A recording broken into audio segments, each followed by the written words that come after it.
Welcome to the Pastors and Money podcast. I'm Joy Suzanne Hunt, pastor and financial coach, bringing you conversations about personal finance, church finance, and how we disciple our churches in the areas of finance and stewardship. You can find the episode show notes and more at pastorsandmoney.com. And here's the show.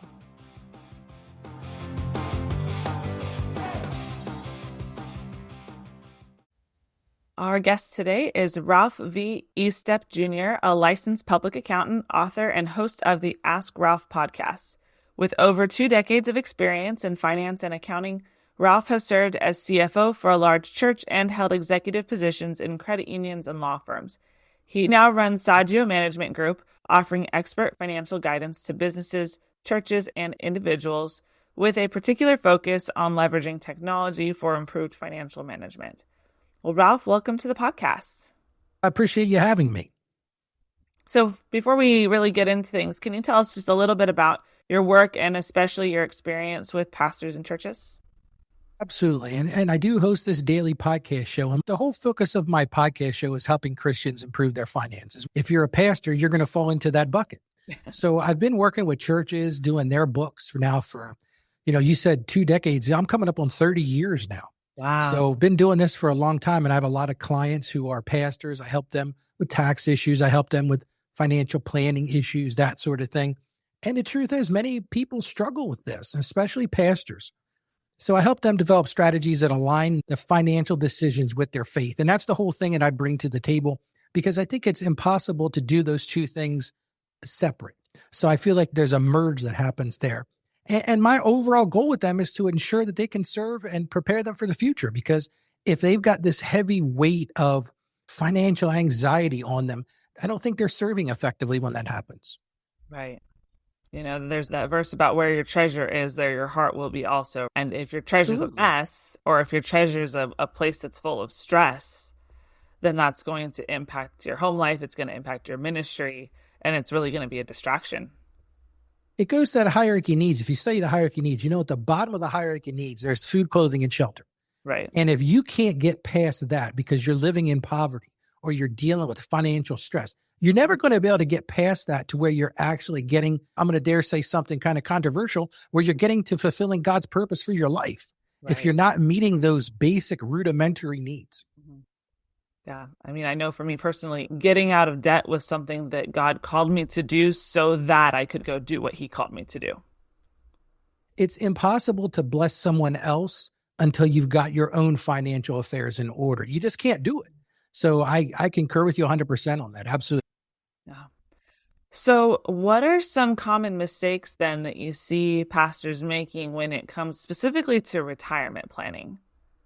I think the big thing is, now these are the ministers that don't opt out of Social Security. So I'm going to make an assumption here that you've decided not to opt out of Social Security. I think a lot of people, and not just pastors and ministers, but they focus on, well, I'll just have Social Security. That's going to be my main focus. And the problem is they don't realize that those benefits alone aren't going to be enough to meet their retirement needs. Even the Social Security Administration, don't quote me to this, but they say it should only account for about 60% of your income. Well, you're missing another 40% that way. A big thing that they do is they don't start early enough either. And I understand it. We've got a young associate pastor in my church that I attend right now.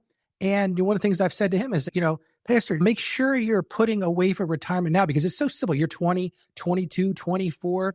The time just slides away with you. And the other big thing, and this one is going to be a bit controversial as well. I think a lot of ministers say, well, God will provide. Mm-hmm. And I don't disagree with that. As a faithful guy, as a person that believes strongly in faith, that's fine. But you also have to do some things to get yourself to that. So I think there's really 3 big things. Social Security, not starting soon enough, and having that mentality that, well, God will figure it out. You've got to figure this out on your own some as well. We see throughout Scripture that God's our provider, and we also see him telling us that a wise man stores up. And so if he's already given us those instructions, then we've got no excuse. It comes down to all stewarding your resources. I talk about this on my show just about on a daily basis. God has given you this. It's not yours, right? God has given you this to steward. A lot of people don't know what steward means. It means to manage it. It means Right. to use it for his kingdom purpose. Well, if you're getting a salary or all this type of things, and you're not doing that to prepare for your own retirement, you got to look at yourself in the mirror and say, am I really stewarding what God has given? Yeah. Because part of what he's given you is to take care of your own household needs. That's part of the job that he's given you. Absolutely. It starts under your own roof. For sure. So, as we talked about when you and I were getting ready for this episode, we want to look at kind of these different phases and what it looks like to be getting ready for retirement early in our careers versus mid-career versus late career versus the person that we're talking to who's already retired and doesn't feel like they're prepared. So let's start with that early career area. For pastors that are just getting started out, what are the most important financial habits that they should be establishing for a secure retirement? First and foremost, start saving because you want to build that habit. That's the key to the whole thing. Start paying yourself first, or start paying your retirement or your savings first. That's the most important thing, is start. Because here's the truth. Even small contributions. For example, my son's a barber. Okay. Now my son just started being a barber. He's still working on getting his license, but they presented him with, hey, we have a 401k plan here at the barbershop. And he said to me, Dad, he says, I have no idea what that means. So I explained it to him, but he says, I can't afford to put that much into it. I said, let's do this. Can you put $10 a week into it? Can you put $20 a week into it? So that's what I'm saying. When you're first getting started, the key is to start, number one, start small if you have to. The big thing, though, is to educate yourself so that you understand the different investment options that are out there. Because so many pastors, ministers at churches don't even know what they should be looking to do. They don't know. Does the church offer anything? Could the church offer something that wouldn't cost the church anything, but it would give them that ability to save? Those are the three big things. Build a habit, start small, and educate yourself, because a lot of people just don't know what they don't know. Right. A lot of us as starting, at a church, you're not having that big corporate HR meeting where you do your onboarding and they sit down and go over, okay, this is a 401k and this is this and this is a that. And so it's just in general with small organizations, with churches being part of that, a lot of times that conversation isn't happening when somebody is first starting their career. Yeah, because the minister may very well wear all the hats. I know at our church, you might wear the financial hat. You might wear the landscaping hat and cut the grass hat and fix the leaky toilet hat on Sunday after church. You're right. And there's no formal process, if you will. And that's why they need to work with somebody to help them get educated about what's out there. What are their options? Absolutely right. Because they wear so many hats. It's tough. Right. They can't be the expert in everything. None of us can. I have a lot of small business clients. I'll say to them, how much time are you spending doing accounting work? Or those, I'm spending 20 hours a week. I'm like, you need to find somebody to help you because you can't be an expert in anything. When they're first starting out, it's tough. I get it. They're trying to balance all these difficult competing things coming at them from all directions. It's not simple, but it's all about creating that habit, starting that habit right away, even if it's small. Like I said, $10 a week or whatever you can afford to do. Yeah, just some kind of a starting place. So how can young pastors balance saving for retirement with some of those other financial pressures like paying off student loans or starting a family? I think the key, and I say this, I keep saying I say this on my show all the time, people get tired of hearing me. It's all about creating a budget.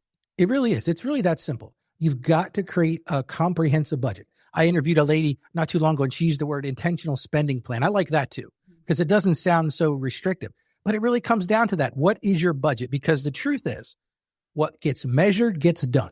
That's right. I know you're competing with saving for retirement. Maybe you're paying off debts. Maybe you got student loans. You've got maybe a young family. You're trying to compete with all these things, and you've got to figure out, okay, how am I going to carve that out? The best way to do that is to create that budget, create that financial roadmap so that you know where you're going. Because if you don't do it, you'll never know if you're going to do it. You're never going to measure it. And once you put things into buckets, okay, we're going to put this much. And a lot of people say, Ralph, I put the 10% into the collection plate. I say, put that into your budget. You need to do the same thing with your retirement planning. It needs to be something you're considering from the front end, and you've got to be intentional about it. And it's true. You're right. It's a priority thing. Maybe you've got a young baby and you're worried about, how am I going to pay for diapers? How am I going to do this? But listen, if you don't do anything, you don't have that intentional plan, you're not going to be successful in doing it. If you don't plan, you will fail. And that's harsh, but it's true. So you got to have that comprehensive, detailed plan. Yeah. And I'll make sure to drop a resource in the show notes because I have a guide on how to put together a budget. So if somebody needs to Perfect. take a look at that. I love what you said about it's an intentional plan, because maybe the intentional plan is there's no margin for this because we can't eat. So it's got to be, how are we going to get to where there's margin?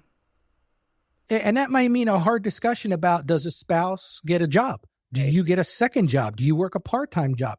I know pastors that have had 2 jobs because they recognize that, maybe their church is small, their church is growing, but it can't afford to pay them what we would call a fair wage or a reasonable wage for the work they're doing. So they've got to make tough decisions. Right. But you can't bury your head in the sand and pretend like, and I know this sounds harsh, but God will provide. Yes, God will do a lot of things. God will open up a ton of doors for you. But sometimes you got to be the one walking through that door. So that might mean you do other things. You work a part-time job. You figure out other ways. Because sometimes it's a simple equation of, here's how much is coming in, here's how much is going out. What's coming in is less than what's going out. We got to fix that. Right. Yeah. You definitely aren't going to be saving if you're underwater every month. Absolutely. That's not an intentional spending plan. That's an intentional destruction plan, unfortunately, because you're going to fail, because you're going to find ways to run up credit card debt. You're going to do all kinds of things that just make your situation even worse. And unfortunately, I've seen that in my own practice. I've seen pastors get into debt way over their head because they were trying to keep up with other people in the church. They bought a house they couldn't afford. They had cars they couldn't afford. They ran up credit card debt because they were trying to keep up with the Joneses, because they had this social media view that I got to do like this one, I got to do like that one. God's got a plan for your life. It's specific to you. Mm-hmm. And that's why I say create that detailed budget and then figure out, how do you fill in the gaps? Right. That's good. So let's talk about more that mid-career. So we've got pastors who are in the middle of their careers. What should they be thinking about when it comes to their retirement? So we started off by saying when they were young, we want them to start. We want to do even a small amount. I think at this point in your mid-career, you got to be maximizing that. You've got to be looking at, what is the maximum amount that I could put in, whether that's restricted by how much you can contribute to an IRA or to a 401k plan or a 403b or something like that. You've really got to be maximizing that. At the same time, you've got to be looking at your investment strategy.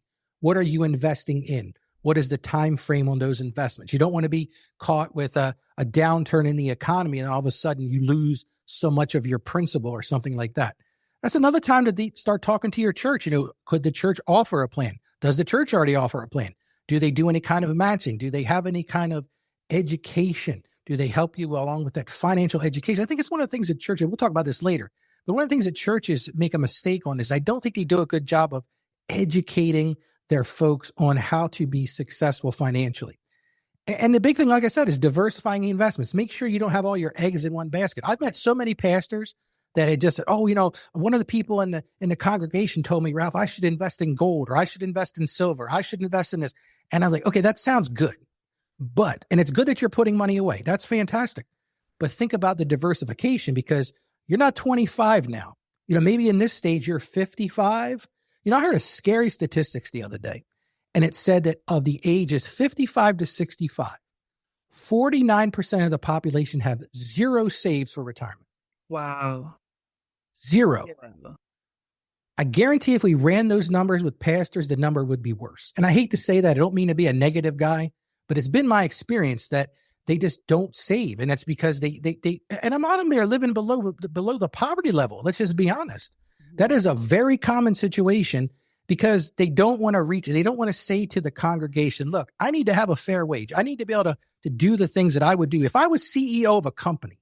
And let's just be honest. Most ministers, most pastors are the CEO of the church, but they need to be compensated for that. So in those middle years, I think you've got to be looking at, like I said, maximizing the retirement savings, looking at what that investment mix is, taking advantage of other things that you can find, and then making sure you're diversified, because you don't want to have that shorter time horizon and again jammed up when your investments take a nosedive. So say one of those kind of mid-career pastors is listening to this, and maybe they didn't start when they were young, or they started kind of a little bit, but they feel like they've fallen behind on those savings. What would you say to them? I think they need to take a look at what does the inevitable look like. In other words, reverse engineer that. So if their goal is to retire at 65 or 68, whatever that is, figure out what that endpoint needs to be in order to meet your obligations, and then reverse engineer and say, okay, well, I'm 55 years old. I want to retire when I'm 65. I've got 10 years. I met with somebody and we figured out that in retirement, I need X number of dollars per month. And then you just got to fill in the blanks. It's not that complicated, actually. At that point, you got to say, okay, I got 10 years to save X number of dollars, assuming that I can do good investing and even get a reasonable return on that.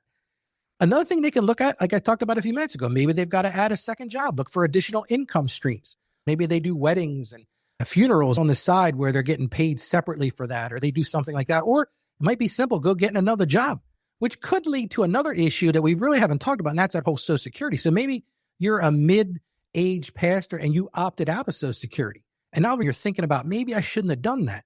Well, now an opportunity might be to go get a second job that you're paying into Social Security. So you've got those 10 years of earnings to help supplement that income. Another thing you want to do is you want to go back to that good old budget that Ralph talked about. And look, are there ways that you can cut out unnecessary expenses so that you can redirect more of that money to your retirement?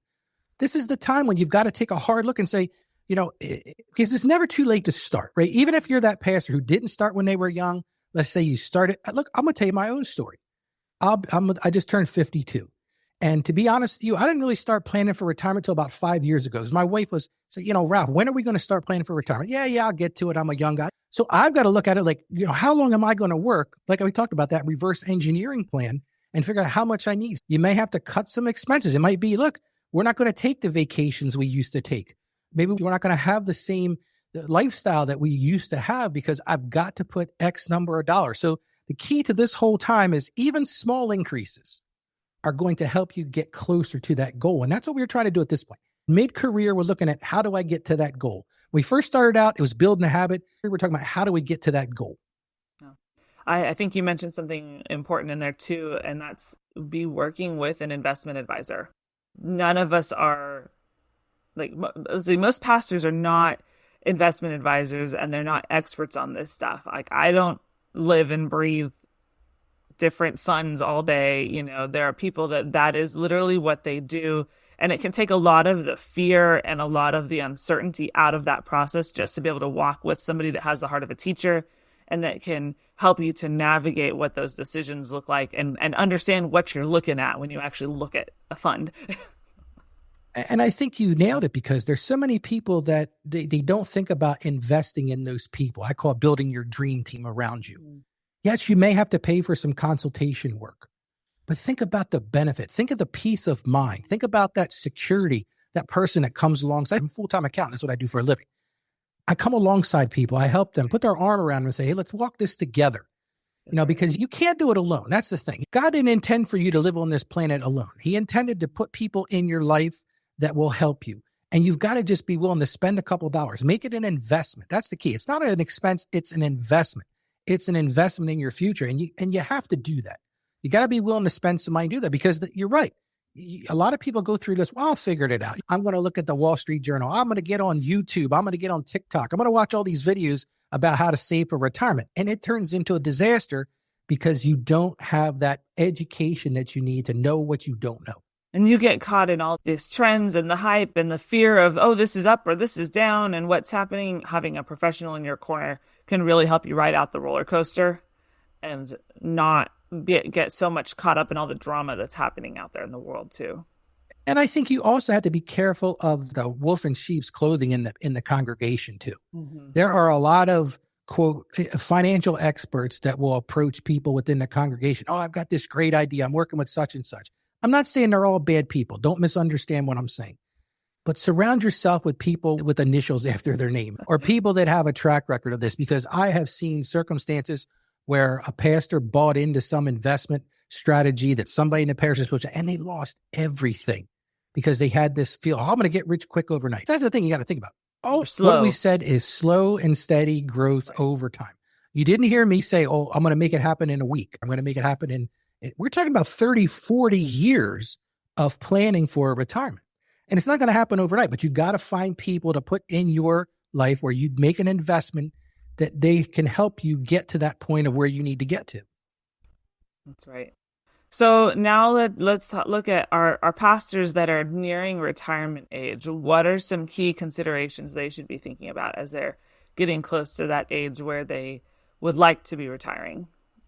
I think the big thing they need to start thinking about is how they're going to transition from getting that paycheck to getting those spending dollars from their retirement. And this is where a lot of people drop the ball again. They don't want to invest in somebody helping them develop a withdrawal strategy. Because just like we had a strategy to put the money in, there is a better or more efficient way to pull it out.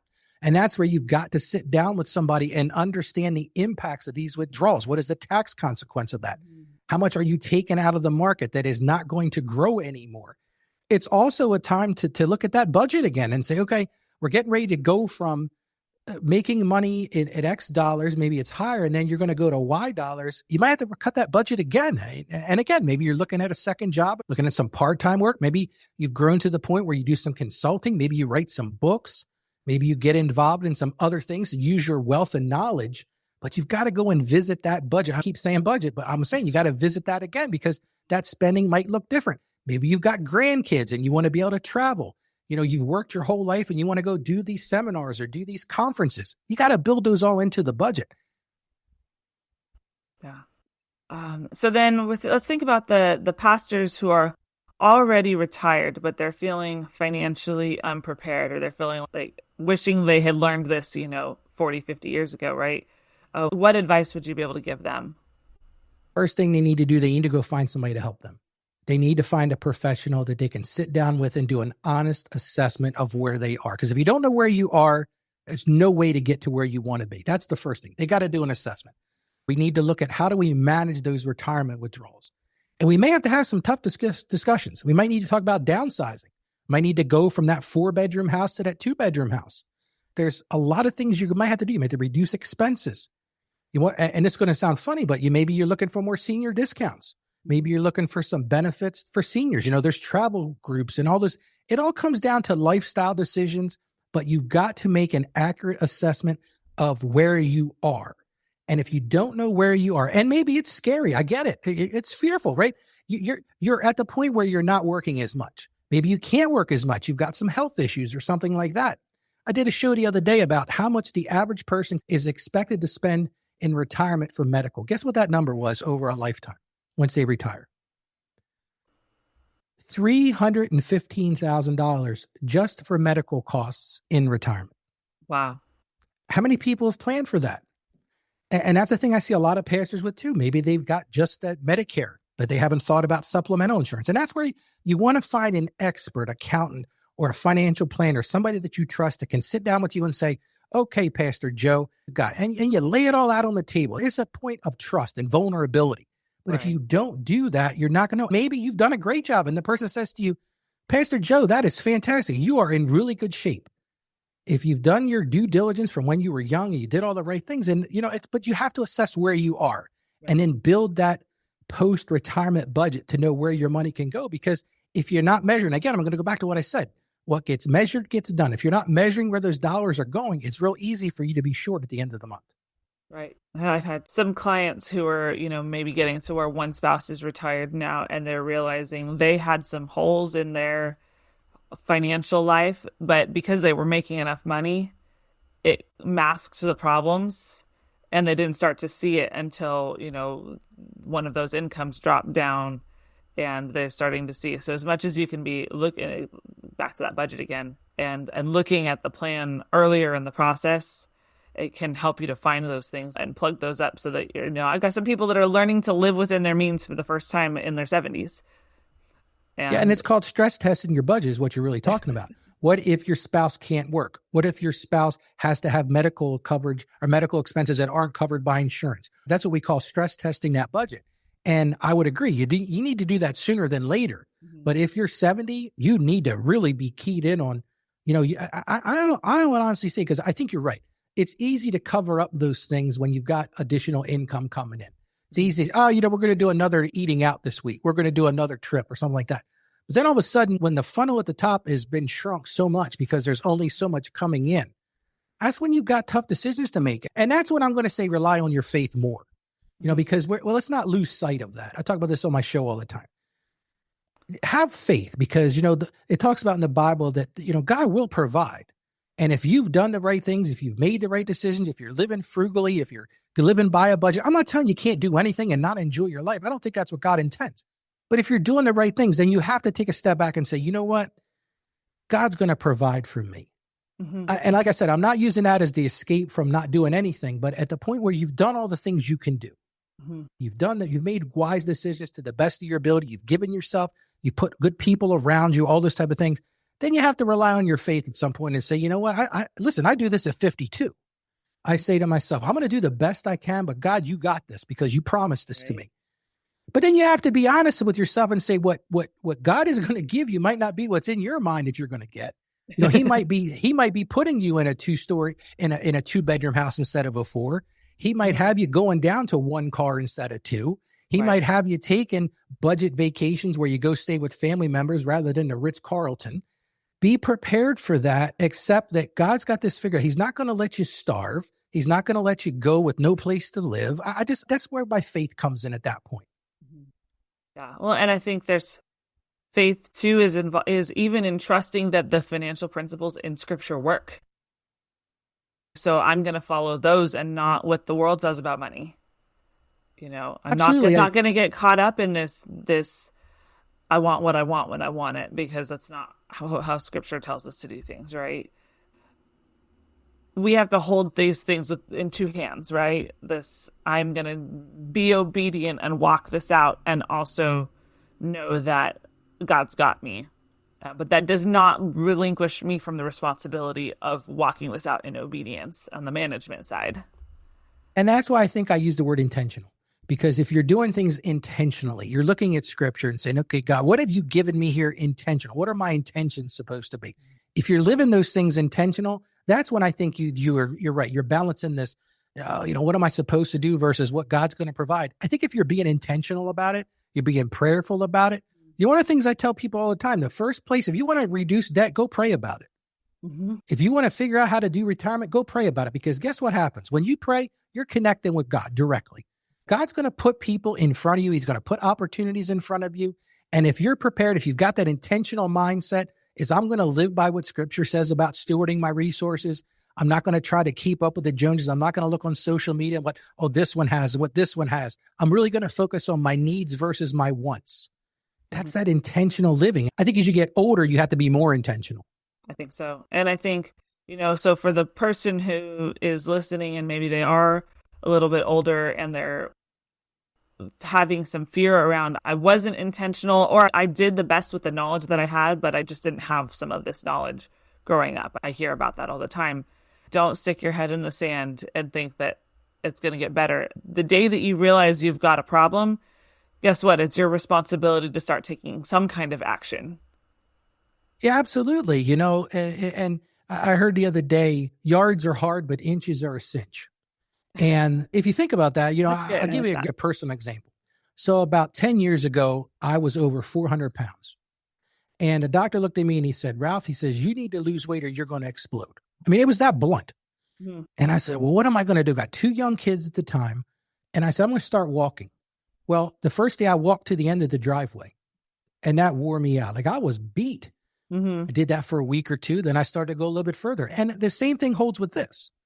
Right. Recognize that you have an issue. Assemble some people to help you, because there's a lot of no-cost people out that will help you as well. There are a lot of no or low-cost options. Mm-hmm. But it all comes down to taking that first step, moving 3 feet, moving 6 feet, moving 10 feet. And that's why I said with the person just starting out, start small. Well, maybe you're in your middle of your career. Well, maybe you got to start small there too. Or maybe you're to end of your career. Start small there as well. It might not be a great situation you're in. You may have to look at subsidizing income like we talked about, but have that intentional belief that I'm going to do something. Because to just sit and say, well, I'll figure this out eventually. Right now, one of my mentors, one of my podcast mentors, his minister at his church is in his 80s. And he said to me, he said, Ralph, he says, he really shouldn't be preaching on Sunday. He really doesn't have the capacity to preach. And I said to him, I said, well, what is he doing it for? He says, he can't afford not to. Mm-hmm. So here's a guy that really can't do what he needs to do, but doesn't have any fallback plan. And you don't want to be at that point. So, and I'm not trying to scare the people that are listening, but don't live like that. Don't have that plan where you're just going to figure it out down the road at some point. It's not going to be effective for you. The earlier you start, the better. But that was just a sad story. That's not an individual story. I hear that all the time. I hear it all the time. It's very common. And it's what's sad about it is that it's not like retirement would have needed to be this all-consuming thing when he was 22. It can be honestly, a little bit of intentionality getting it set up for the year sometimes, and then and just working through it. But now it's this all-consuming thing because it wasn't. Yeah, at the beginning, it's that set it and forget it. Right? Maybe you fund a $7,000 IRA a year by putting $100 a month into it or something like that. You set it to come out of your paycheck with your 403b or your 401k, right? And it's coming out, and you check those settings and make sure they're still what you want at the end of the year, but it doesn't have to require your focus the whole year. But then wait till you're in your 70s or your 80s, and now it's your focus.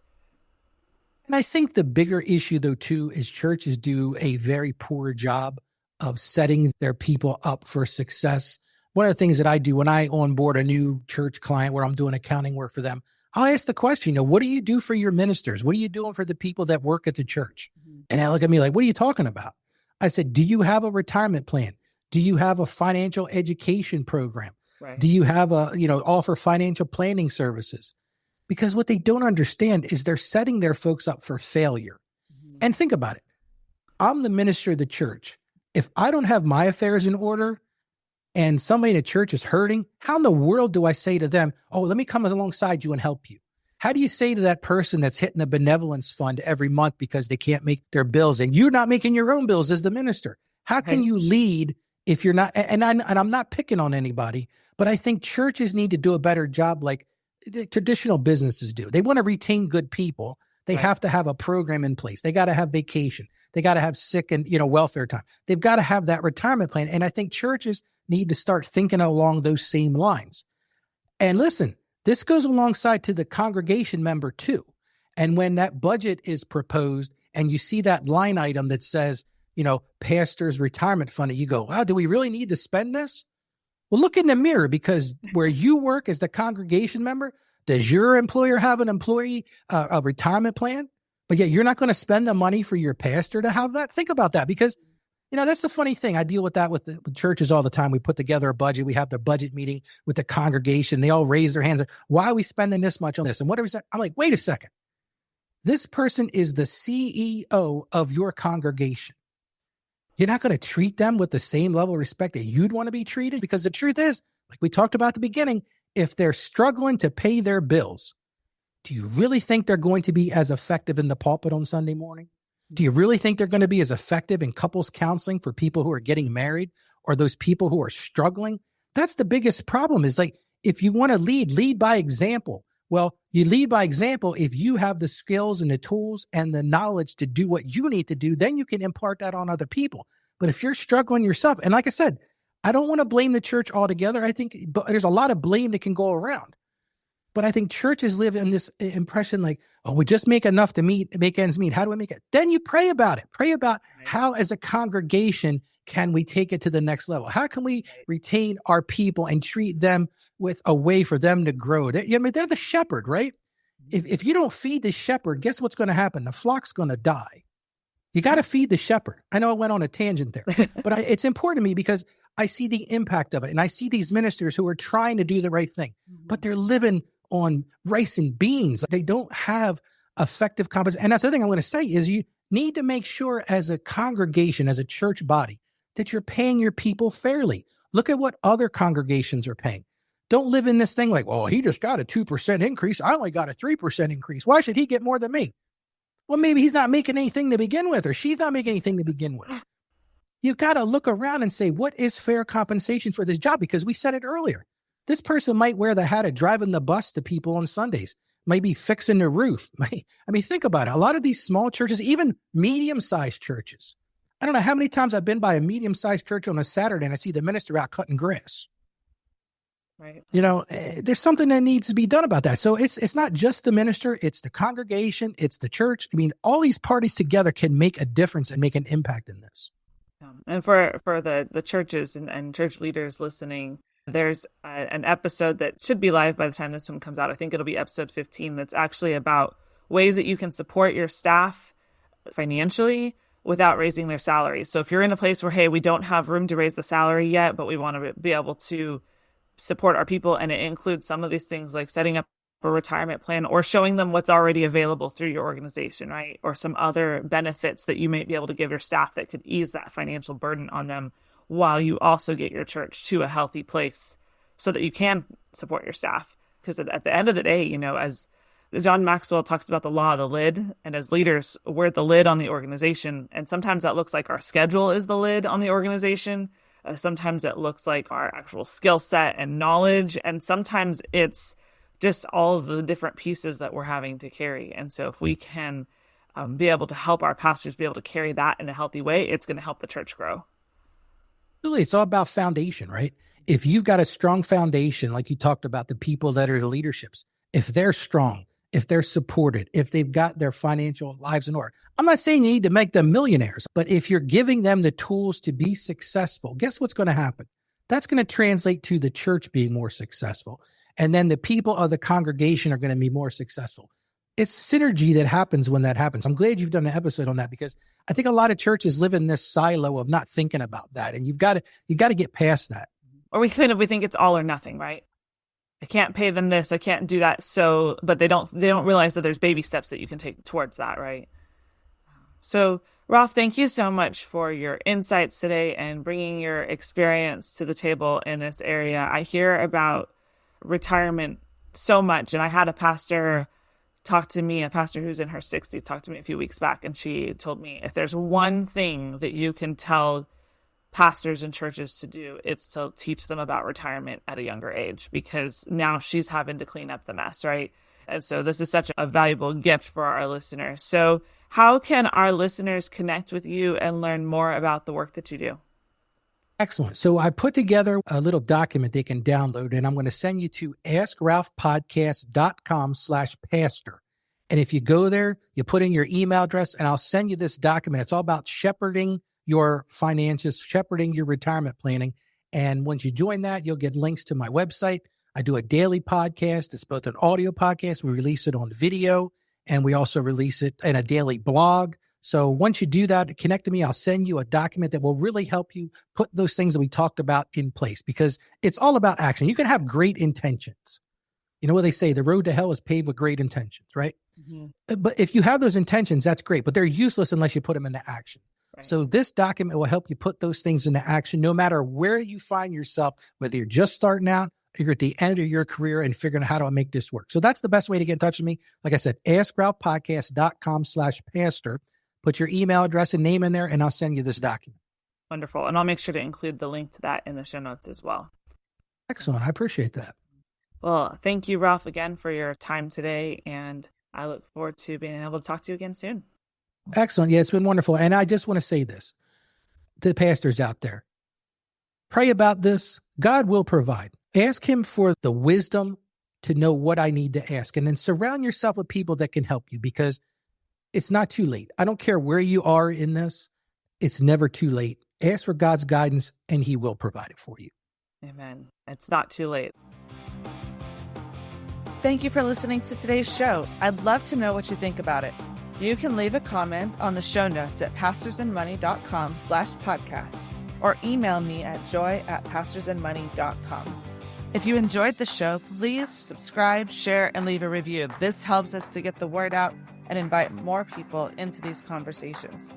If you'd like to connect, you can find me on Instagram or Facebook at Pastors and Money. I can't wait to talk again soon.